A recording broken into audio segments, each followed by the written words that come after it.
வணக்கம் ஃப்ரெண்ட்ஸ். மாயக்கடல் மீனவன் முந்தல். இன்றைக்கி என்னென்னா நாங்கள் பாறை நண்டு சமையல் பண்ண போகிறோம். பாருங்கள் ஃப்ரெண்ட்ஸ், பாறை நண்டு இதுதான் பாறை நண்டுன்னு சொல்லுவோம். இது டேஸ்ட்டும் நல்லா இருக்கும். எல்லா நண்டையும் விட சதையும் அதிகமாகவே இருக்கும் இந்த நண்டில். ஒவ்வொரு நண்டாக க்ளீன் பண்ணி இப்போ எடுத்துக்கிறோம் ஃப்ரெண்ட்ஸ். எடுத்துகிட்டு நம்ம எப்படி சமைக்கிறோன்ட்டு இந்த வீடியோவில் ஃபுல் வீடியோ பாருங்கள், ஸ்கிப் பண்ணாமல் பாருங்கள். நாங்கள் எப்படி சமைக்கிறோண்டு பாருங்கள் ஃப்ரெண்ட்ஸ். இப்படி ஒவ்வொரு நண்டாக க்ளீன் பண்ணிகிட்டே இருக்கணும். க்ளீன் பண்ணி காலையில் ஒரு காலை இப்படி உடச்சிக்கிற வேண்டியதான். உடச்சி க்ளீன் பண்ணி வச்சுக்கிற வேண்டியதுதான்.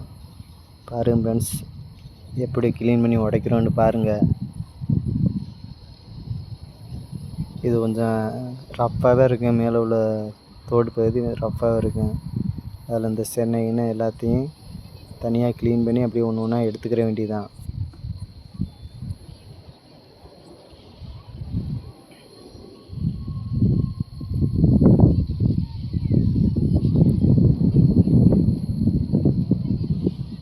நம்ம அப்படி உடைக்க முடியிட்டா இப்படி கத்தி வச்சு அந்த கால் பற்றி வச்சு கத்தி வச்சு வெட்டிக்கிற வேண்டியதான். வெட்டிட்டு டபுளாக வெட்டி நம்ம இது பண்ணி போட்டுக்கிற வேண்டியதுதான்.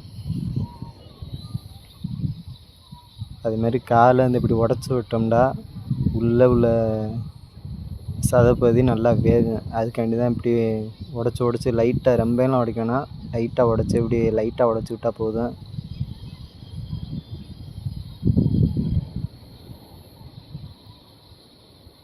இந்த நண்டு பூரா இப்போ தான் ஃப்ரெண்ட்ஸ் பிடிச்சி உயிரோடையே நாங்கள் சமைக்கிறோம் பாருங்கள். நண்டு எப்படி ஓடிட்டுருக்கு பாருங்கள். ஆனால் அது கையை கடிச்சுன்னா ஒரு விரல அப்படியே துண்டாக எடுத்துரும். அது அவ்வளோ ஸ்ட்ராங்காக இருக்குங்க அந்த நண்டு.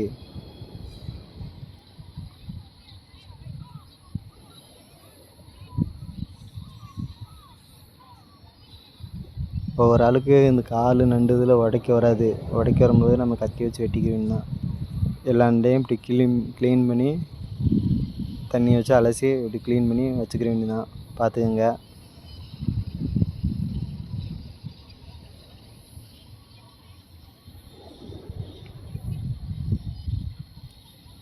அது நண்டில் வந்து அந்த கொட்ராசி ரொம்ப நாளுக்குள்ளே வளர்ந்த நண்டாக இருக்குது. அந்த நண்டோட கொட்ராசி அதுதான் நாங்கள் சுரண்டி அப்படி எடுத்துகிட்ருக்கோம்.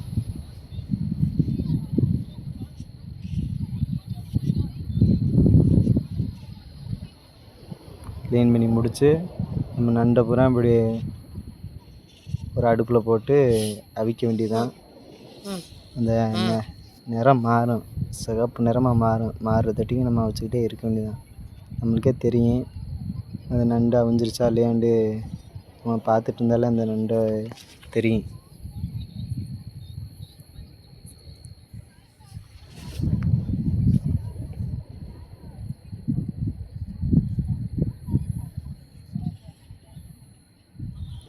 மேலே வந்து அந்த வெள்ளையாக ஒரு மாதிரியாக வரும். அது மட்டும் நம்ம எடுத்து வெளியில் ஊற்றிக்கிற வேண்டியதான்.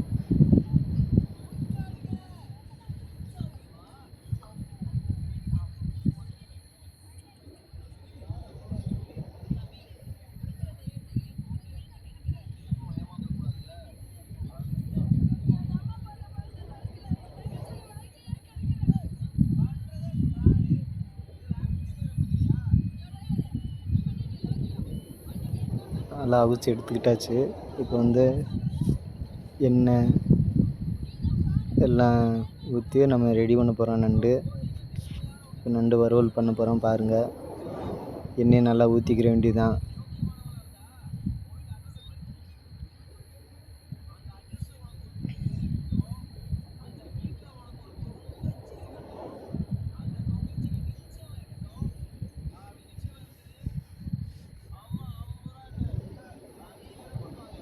ஒரு 4 வெங்காயத்தை கட் பண்ணி போட்டுட்டு நம்ம 4 வெங்காயத்தை போட்டு நறுக்கி நல்லா வதக்கணும்.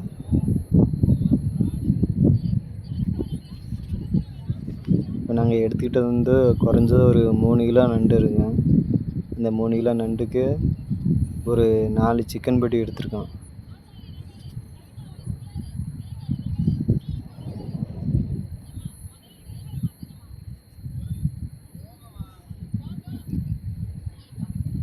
ஒரு 20 பட்டை வத்தலையும் சேர்த்து போட்டுக்கிற வேண்டியதான்.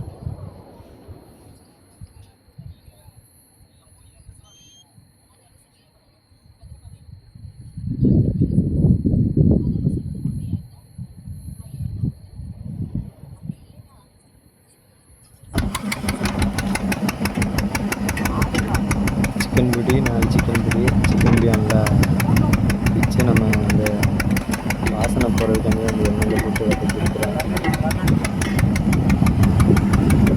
கட்டவா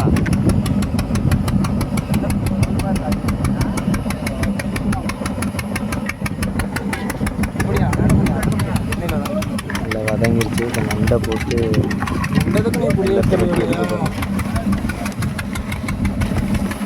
நம்ம அந்த நண்டை வடித்த தண்ணி வந்து தனியாக வச்சுக்கிற வேண்டியதான். வச்சுக்கிட்டு நம்ம அந்த வதங்கி வரும்போது அந்த தண்ணி அதில் உள்ள சாறு கூட அந்த சாறில் தான் இருக்குது, நண்டு சாறில் தான் இருக்குது. அதுதான் அந்த தண்ணியை கொஞ்சம் வதங்கி விட்டு அதை அப்படியே ஊற்றி அப்படியே வச்சுக்கணும். வச்சுட்டு ஒரு 20 நிமிஷம் 30 நிமிஷம் போட்டு வதக்கி நம்ம எடுத்துடலாம். இந்த மசாலா பொடி இதில் உட்காந்துருக்கு, அதை விட்டதுனால நான் போட்டு கிளிக்கிறேன். நல்லா திரண்டு வருது பாருங்க ஃப்ரெண்ட்ஸ். நல்லா இப்போ எல்லாமே ஃபுல்லாக ஆயிடுச்சு.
தக்காளி போட்டால் நல்லா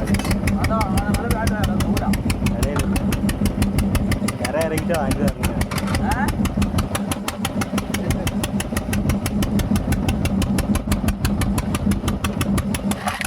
ஏன் அதை ஊற்ற போயிடாக்கா மீன் கொடுப்போம்.